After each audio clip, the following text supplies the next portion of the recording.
The early origins of law enforcement are a model of service. Police officers were involved in social service activities. They ran soup kitchens, provided lodging for indigents, and spurred moral reform movements against cigarettes and alcohol. Let's take a look at the history of policing. Of course, early law enforcement personnel were also involved in social control and employed utilitarian violence. That is, they acted as the force for the power holders in society and were union busters and political machine enforcers. Early police departments were also marred by frequent graft and other forms of corruption.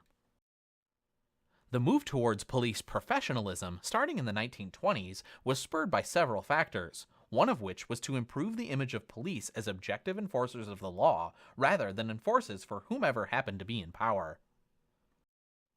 In effect, there was a real or perceived shift of police loyalty from political bosses to the law itself.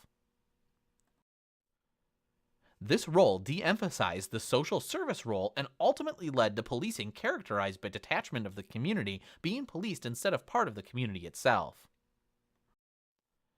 The historical social service role of police was reassured in the community policing movement that reached the height of its prevalence in the late 1980s. Community policing involves having officers develop closer relationships with the community and help them solve some of the social problems that are believed to be associated with the development of disorder and crime.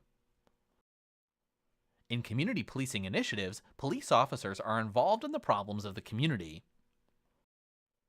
While community policing was endorsed nationally by federal agencies such as the National Institute of Justice and the Bureau of Justice Assistance, individual police officers across the country were less enthused about the concept.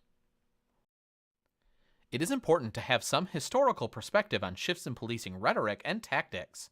Policing has always reflected and reacted to historical areas and political shifts. Today, prevalence policing, problem-solving policing, predictive policing, and intelligence-led policing exist in a confused mix of approaches and terminologies. Police play a major role in our society. The history of policing provides context for ongoing enhancement of law enforcement in America.